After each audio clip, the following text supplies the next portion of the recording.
28 বছর পর পায়ে জুতো পরলেন 72 বছরের বৃদ্ধা। বিজেপির জয় হলো স্বপ্ন পূরণ। তার অপরাধ ছিল তিনি বিজেপির টিকিটে পঞ্চায়েত সমিতির প্রার্থী হয়েছিলেন। প্রথমত মহিলা হয়ে রাজনীতি করবেন, দ্বিতীয়ত বিজেপির মতো সাম্প্রদায়িক দলের হয়ে নির্বাচনে প্রতিদ্বন্দ্বিতা করবেন।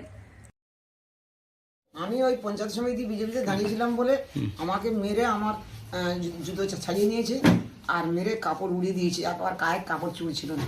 সেইখানে আমি প্রতিজ্ঞা করেছিলাম যেদিন আমার এই দল ক্ষমতা আসবে সেদিন জুতো পায়ে দেবো, এই পায়ে আমি ঘুর। হ্যাঁ, কোথায় কোথায় গেছিলাম? তার যেখানে সেখানে প্রতিশ্রুতি বাবু বলবে আমি সব জায়গায় পাড়ায় মিটিয়ে যেতাম। আচ্ছা, কলকাতা ব্রিগেডেও গেছিল। আচ্ছা, কি কি নাম তোমার? আঙুরবেলা সাহু। কারা মেরেছিল তোমায়? বামফ্রন্ট। কেন, তোমার দোষ কি ছিল? আমার দোষ আমি ভোটে দাঁড়িয়েছিলাম, সম্প্রদায় যারাই বলেছিল তারাই এখন আবার বিয়ে করছে। আচ্ছা, ভালো লাগছে।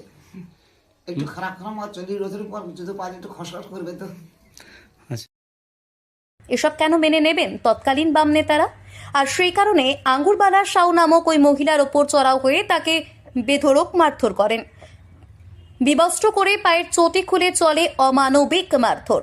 আর সেই থেকেই চটি জুতো পরা ছেড়ে দিয়েছিলেন আঙ্গুরবালা। শপথ করেছিলেন বিজেপি যতদিন না এই রাজ্যে ক্ষমতায় আসবে ততদিন তিনি পায়ে কোনো চটি জুতো দেবেন না।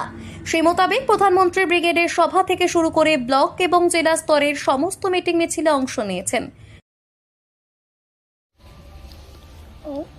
ওনার হচ্ছে মানে আশা ছিল আমার দল ক্ষমতায় এলে তারপরে আমি পায়ে জুতো করবো। এর আগে তো উনি জুতো ছেড়েছিলেন কেন ওনার মনে দুঃখ কষ্ট ছিল, ওনাকে মারধর করেছিল।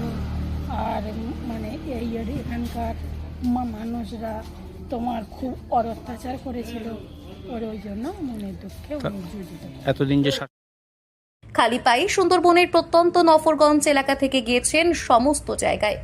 অবশেষে তৃণমূলকে হটিয়ে নিরঙ্কুশ সংখ্যাগরিষ্ঠতা নিয়ে রাজ্যে ক্ষমতায় এসেছে বিজেপি। সোমবার দুপুরের পর থেকেই রাজ্যের রং যে গেরুয়া হতে চলেছে তা পরিষ্কার হয়ে যায়। আর পরিষ্কার হয় আঙ্গুরবালার স্বপ্ন পূরণের।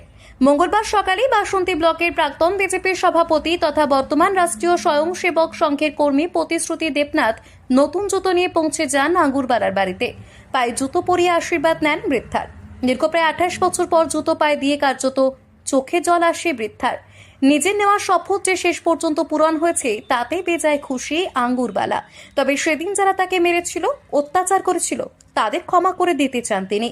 শেষ পর্যন্ত যে আঙ্গুরবালা জুতো পরতে পেরেছেন, নিজের শপথ রক্ষা করতে পেরেছেন, তাতে খুশি তার পরিবারের সকলেই।